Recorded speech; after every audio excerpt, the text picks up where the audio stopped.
My name is Robert Garlick. I'm part of Citi Research, and we were delighted to be the lead bank sponsor for this event. Obviously, Citi around the world finances companies, we bring them to market, and we research them. Actually, researching them, we have 65,000 publications that we produce every year. And the number one in the last year was a publication on innovation. People care about this. We've left copies outside on the left. And we looked at 10 different things. And actually, Andrew Bound's immunotherapy was one of the topics. Robotics, which we'll hear about later, was one of the topics. We actually did 4D printing rather than 3D printing because things continue to move on. And interestingly, when we followed the trail of what people we think were reading, we think we got a lot of readership partly because of Bitcoin, because people cared about that, and that is one of the topics that we're going to discuss in financial innovation. The other one being mobile payments, digital money, which we think is an amazingly big growth opportunity. And I'm just going to introduce very quickly the speakers, but in reverse order. Sandeep Dave, Director for Citi Global Digital Strategy. Citi itself obviously cares about financial innovation as a bank, but we also advise companies and governments, as you'll hear, in terms of financial innovation. Preceding him, Valentin Marinov runs our FX strategy within Europe. Citi is the biggest FX trading company in the world for transactions, and we'll obviously hear from him in terms of Bitcoin and digital currencies. And then first, we are delighted to have the Right Honourable John Redwood to talk about financial innovation. I don't think for any of us in the UK, John needs an introduction, but I know there are a number of people that haven't been or come from outside. And when I was looking through the bios, John, you have the longest bio in the book because you have a very distinguished career. Obviously, pioneered the privatisation programme under Margaret Thatcher, was Secretary of State for Wales, was the Shadow Secretary of State for the Trade and Industry, and since 2010 has been the Chairman of the Conservative Economics Affairs Committee. And with that, John, over to you on financial innovation.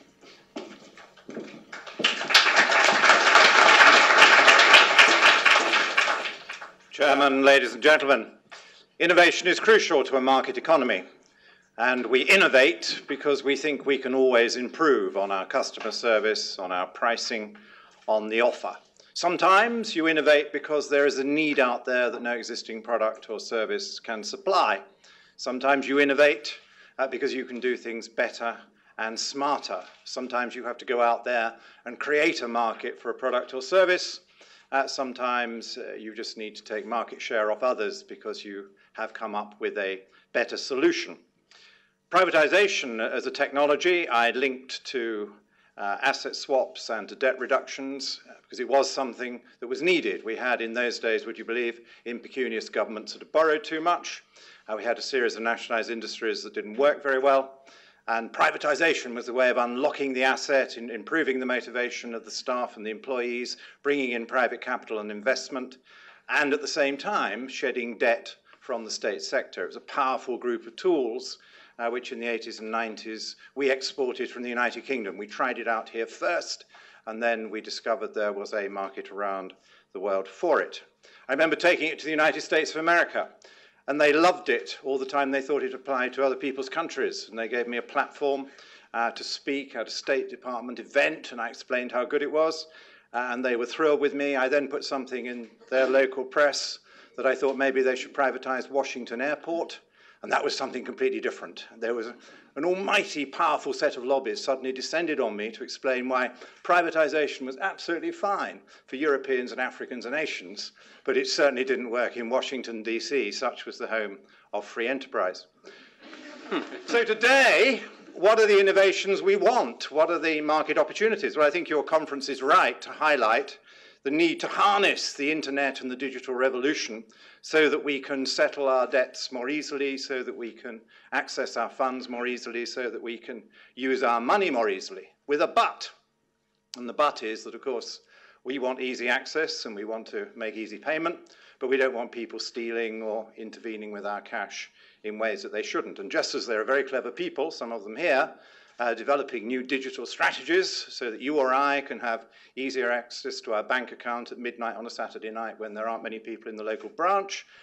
There are also lots of very clever people trying to hack in and to take advantage of access to our computer records. And I think the first big innovatory challenge which anybody in this marketplace for money faces is to get that best combination of speed, access, utility for us honest people who've been to work and have managed to save a bit, whilst at the same time making sure that we are secure from people breaking in.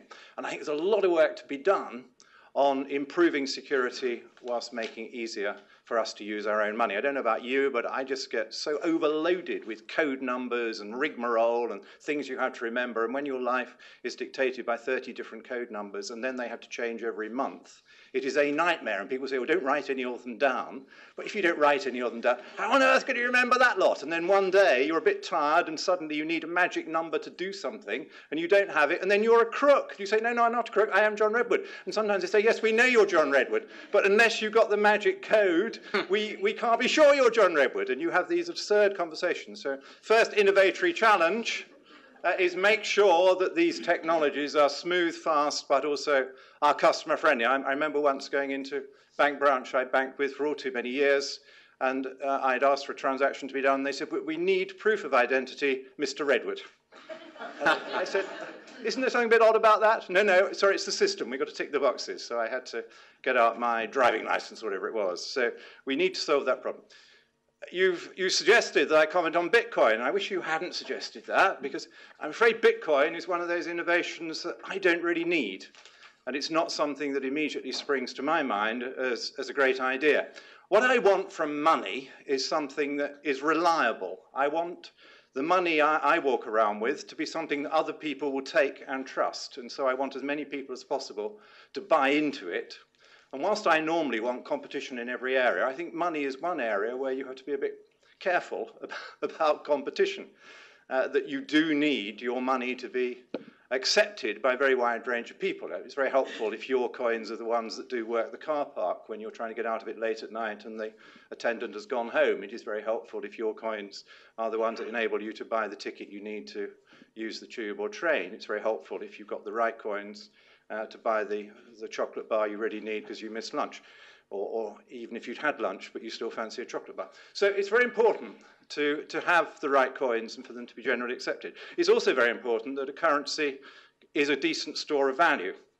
And we discover that in those countries that have monopoly monies which don't have all those characteristics, you soon find that the lack of stability in the value of the coinage leads to it being less useful, because then lots of people in the country say, well, I don't want to use the local currency, you've got to use dollars because we can rely on that, and you get a parallel use of a stronger and more trusted currency. We can see in Europe just how difficult it is to create a new currency.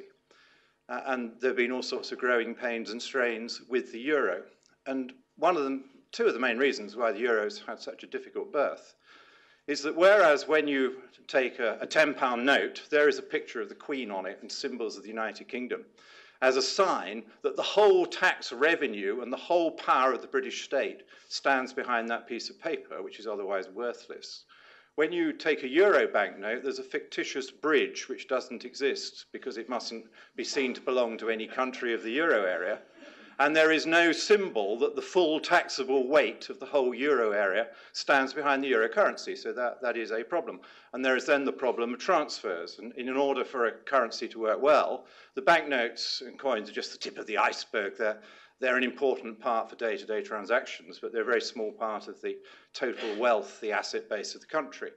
And the problem with the euro is the transfers between the rich areas and the poor areas, between the surplus areas and the deficit areas. And there have been stresses and strains with the Greek bankruptcy, with Cyprus inventing a euro that isn't worth as much as everybody else's euro because it had to take a haircut. And that kind of thing does rather undermine confidence in aspects and shows how difficult it is to establish a new currency. So what are the innovations we need, apart from that easier access and that ability to transfer money? Well, they do relate to digital money. I think we've already got digital money. Most money these days is the numbers in bank ledgers on bank computers reflecting the amount of money you may have in saving or the amount of money you may owe on your mortgage. And that is where the big money is. It's in the net assets for the older and richer. It's in the net liabilities for the poorer and younger. And those are the big sums of money which we have to take care of and which are now largely or wholly digitalized. And we're talking about how we innovate to improve our access to information, to improve our control, and to improve the speed of transfer. There's another big area where I think we still need innovation, and that builds on the area I was handling all those years ago when we first started privatisation. And that is, we still, unbelievably, have governments that overspent a bit, borrowed rather too much, finding it a bit difficult to make ends meet with just 40 or 50% of the national income of the country they live in, and think they need 55 or 60%, and therefore they want to borrow more. And the issue of public borrowing is a very large problem, where you've got quite a number of countries, the USA, the United Kingdom, the Euro states as a group, trying to reduce their deficits, trying to spend less or tax more or to get the gap down. And this is where, again, we need more financial innovators, because most of these older advanced countries also have a huge backlog of need for infrastructure investment. Europe, most notably, because it's decided to go for high-priced and scarce energy, and that isn't proving to work out very well. And so there is a missing generation of investment in cheaper and more plentiful energy around the European Union. But there's also a very big backlog in many countries, including, I think, to some extent in America, in transport investment, particularly in road investment. Because however much you spend on rail, people always want to drive, and you need to allow the road investment to catch up. So these states need to supervise and guide and plan very big investments in transport, in energy, in water, in other infrastructure, but they can't borrow it all on their own account.